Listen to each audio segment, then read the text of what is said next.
हमको पता है कि उदाहरण के लिए थाईलैंड की राजधानी है बैंकॉक, वो डूबेगी। अगले कुछ सालों में उन्हें वो राजधानी ही हटानी है क्योंकि पूरी राजधानी डूब जाएगी। हमें अच्छे तरीके से पता है कि मालदीव विलुप्ति की कगार पर खड़ा है, तो वो नकली आइलैंड्स बनाने की कोशिश कर रहे हैं। हम बहुत अच्छे से जानते हैं कि कोरल ब्लीचिंग जबरदस्त तरीके से हो चुकी है, 60-70% कोरल्स हमने खो दिए हैं। ये सब बातें हमें पता थी, लेकिन मास इंसिनिटी वाली बात बहुत पब्लिक नहीं हुई थी अभी तक। वो हमें देखने को मिल रही है, उसके प्रमाण सामने आ रहे हैं। जलवायु परिवर्तन इंसान को पागल कर रहा है, हम विक्षिप्त हो रहे हैं, हमें पता भी नहीं चल रहा। वो विक्षिप्तता हर समय थोड़ी थोड़ी बढ़ रही है, जब आप सो रहे हैं तब भी बढ़ रही है। भाई कोई भी मशीन उसी माहौल में काम करेगी ना जिस माहौल के लिए डिजाइंड है। हमारी मशीन इस माहौल के लिए डिजाइंड नहीं है, तो इस माहौल में हमारी मशीन खत्म हो रही है, हम पागल हो रहे हैं। और पागलपन संक्रामक होता है। घर में एक व्यक्ति अगर विक्षिप्त व्यवहार करने लगे पागल, तो 3-4 को अपने साथ पागल कर देगा। सोचिए ना, घर में एक आदमी उल जलूल व्यवहार करना शुरू कर दे तो बाकियों की क्या हालत होती है। मोहल्ले में एक घर पागल हो जाए तो बाकियों का क्या होगा। Mass contagious insanity, we are entering that phase. और इसमें मालूम है होगा क्या, इंसेनिटी का कर्व भी एक्सपोनेंशियल होगा, क्योंकि आप जितने इंसेन होगे आप उतनी ज्यादा भयानक करतूतें करोगे और उससे इंसेनिटी और बढ़ेगी। जो आदमी बिल्कुल नाश की कगार पर खड़ा होता है वो फिर कुछ भी करता है, कुछ इसलिए कि वो अपने आप को किसी तरह बचाना चाहता है और कुछ इसलिए क्योंकि वो पागल हो चुका है, तो वो कुछ भी करेगा।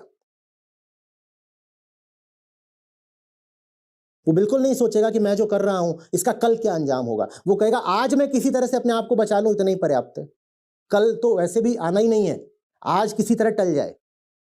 लाखों प्रजातियां हैं जो चुपचाप विलुप्त हो गई, उनका हमें पता ही नहीं चल रहा है। जर्मनी में रिसर्च हुई, वहां के किसी जंगल में, तो वहां पर रात में आवाजें रिकॉर्ड की जा रही थी पिछले 30-40 साल से। रात में जंगल के बीच आवाजें रिकॉर्ड की जा रही थी 30-40 साल से, और वहां पे जो अभी नतीजे सामने आ रहे हैं वो इतने खौफनाक हैं। 70% आवाजें बंद हो गई हैं, वो फ्रीक्वेंसीज ही गायब है। मतलब समझ रहे हो। और ये जंगल है, वहां कोई जाके मार नहीं रहा। सिर्फ 30-40 साल के अंदर अंदर 2/3 से ज्यादा वहां जो प्रजातियां थीं वो अब नहीं रही गई, क्योंकि इकोलॉजिकल सिस्टम्स बड़े सेंसिटिव होते हैं, उसमें कोई भी चीज कम ज्यादा होगी तो बचते नहीं है। क्लाइमेट का कितना जबरदस्त प्रभाव होता है हम समझ ही नहीं पा रहे हैं। भारत की हम बात करते हैं कि हमारी गौरवशाली सभ्यताएं, आपको पता है हमारी जो सब बड़ी बड़ी सभ्यताएं रही हैं अतीत में भारत में ही, वो सब की सब क्लाइमेट चेंज से ही समाप्त हुई। और वो उस समय कोई बहुत बड़ा क्लाइमेट चेंज था भी नहीं। इंडस वैली सिविलाइजेशन कैसे समाप्त हो गया था, कैसे हो गया था, हम कभी सोचते ही नहीं है। दक्षिण भारत की भी जो बड़ी बड़ी सब सभ्यताएं थीं, जाके पढ़िएगा अपने आप से कि चोल साम्राज्य का क्या हुआ था, समाप्ति कैसे आई थी।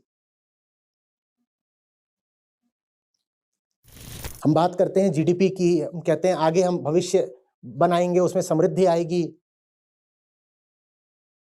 क्लाइमेट ऐसी चीज है कि पूरे के पूरे देश को तबाह कर देती है, एक आदमी नहीं बचता, एक आदमी नहीं बचता। अब रख लो अपना राष्ट्रवाद, और ये सब जो अपने आप को राष्ट्र के नेता बोलते हैं, ये क्लाइमेट की बात नहीं कर रहे। आप सिर्फ इतना गूगल कर लीजिएगा कि भारत की कौन कौन सी किंगडम्स रही हैं, कौन से बड़े साम्राज्य रहे हैं